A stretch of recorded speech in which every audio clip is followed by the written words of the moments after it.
Arratsaldean guztioi, eta eskerrik asko eta nire ongietorria onaino hurbildu zaretenoi, eta baita gaurko ekitaldi hau pantailaren beste aldean jarraitzen ari zaretenoi ere. Dakizuen moduan, bihar abenduak 3, Euskararen nazioarteko eguna da, eta hasiera batean, ekitaldi hau bihar egitea pentsatzen bagenuen ere, zuen parte hartzea garrantzitsua denez gaur egitea erabaki dugu. Eta parte hartzea garrantzitsua dela diot, hemen zaudetenok zuzenean egiten duzuelako lana Euskararen erabilera zabaldu eta bermatzeko. Ildo honetan, bereziki eskertu nahi dut, Eibarko Kirol Klubek Euskararekiko erakutsi duzuen konpromisoa. Kirola, Euskaraz egiteak duen garrantzian sinisten duzue eta horregatik Euskara planak egin dituzue, udaleko Euskara sailarekin elkarlanean. Zalantzarik gabe, hori aurrera pauso garrantzitsua da, Eibarren Euskararen normalizazioarako. Aintzat hartuta, 100 pertsona direla, hiriaren kirol klub desberdinetako kide direnak. Eskerrak eman nahi dizkizuet baita ere nola ez, Ermiten dokumentalean parte hartu eta gurekin zaudeten baserritarroi. Eibarko euskera, gure nortasunean garrantzitsua den hizkera, neurri handi batean zuei esker dagoelako bizirik. Gero, eskainiko dizuegun Eibarko Ermitei buruzko dokumentalean denok ikusi ahal izango dugun bezala. Ekitaldia 2 zatitan banatu dugu.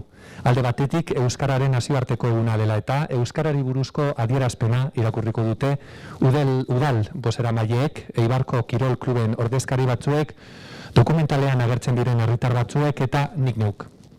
Adierazpena irakurri ondoren dokumentala ikusteko aukera izango dugu. Beraz, besterik gabe, adierazpenaren irakurketari ekingo diogu eta azaitez mesedez, Mari Jose.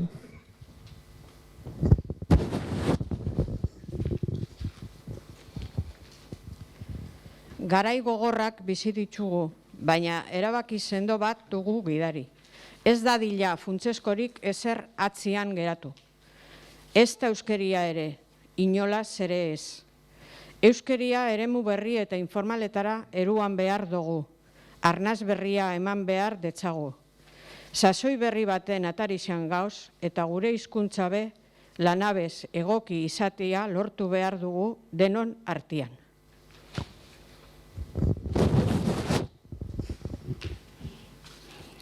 Gurekin batera sartu da Euskara pandemian, eta gurekin batera irtengo da.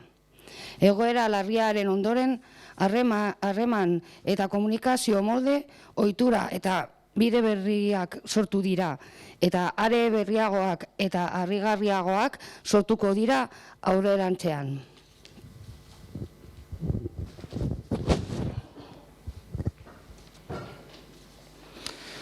Pandemiak garbi lagadau jakin baenkixana, ze garrantzitsuak diren harremanak eta komunikazio sariak.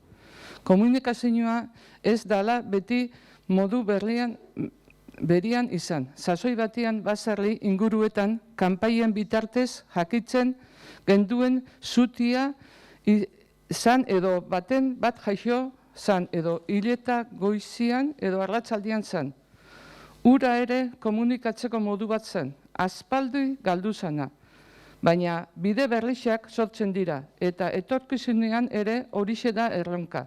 Komunikazio eta jarduera berrixetan, izan interneten, izan telebizioan, izan beste bide baten, Euskarak ere bere leku hartzia, eraginkor eta tinko.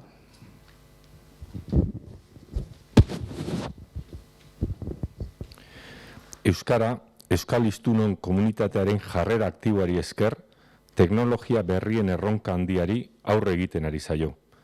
Komunikazio eta informazioaren teknologien sareetan. Badu tokirik, baliagarria da.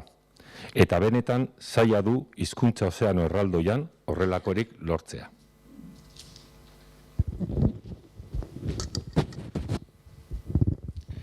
Eredugarria da alor hortan ere, Euskal Hiztun komunitateak egiten duen eta egiten ari den lana. Besteak beste, erabilerarekin zuzenean loturiko presentzia delako, Euskarari benetako balio erantzia dakarkiona. Eta argi geratzen ari da, erakunde publikook eskaini behar dugun ezinbesteko babes eta lidergotik, ekimen eta lankidetza publiko-pribatuaren eskutik lan egiten badugu, erronkaren neurriak ez gaituela beldurtu behar. Gai garela, argiro erakusten ari garelako, adibidez, hezkuntzaren munduan, hedabideenean, osasungintzarenean, eremu sozioekonomikoan, administrazioarenean, eta beste hainbat eta hainbatetan.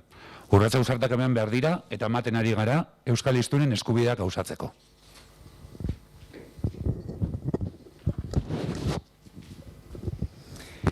Eta horietan guztietan aurrera egin beharra dago, jakina. Aurrera pausu sendoagoak emanez, etenik gabe, berrikuntzaren bidetik eta guztion konpromesutik. Baina etorkizunak beste ikuspegi bat eranztea eskatzen digu. Hizkuntzaren erabilera formalarekin batera, eremu ez formalenatokoa landu beharra dago, behar besteko lehentasunez.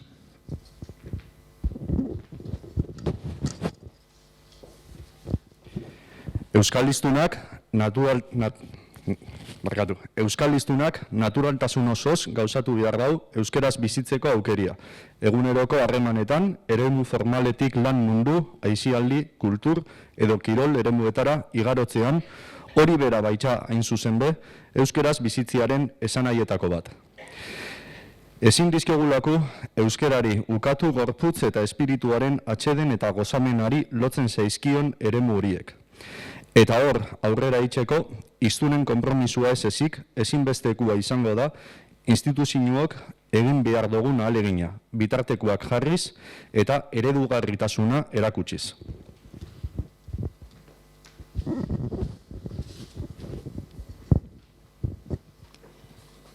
Euskararen bizi indarra dugu jokoan, eremu formaleaz gain, eremu ez formala horiek euskararentzat irabaztearen erronkan. Izan ere, alor horretan euskararen erabilerak jauzi bat egiteak errotik eta norabide zeharo positiboan aldatuko luke hiztun asko eta askorengan, oso bereziki gazteengan euskararekiko bizipena.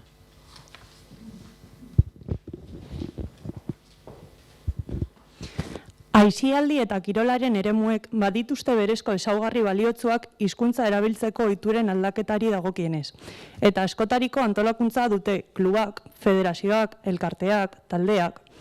Nekez bilatuko genuke esparru, egokiagorik gazteengana iristeko euskararen erabilera ez formalari bultzada emateko.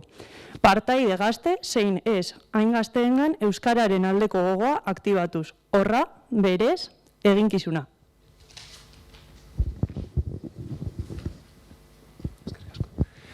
Aukera pareagabea dugu, asmatuko ditugun harreman eta erabilera eremu berrietarako euskera.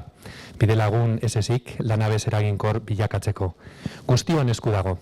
Euskera prest dugu, gure gizartea gogotsu, gure herria erabakia hartuta. Abia gaitezen.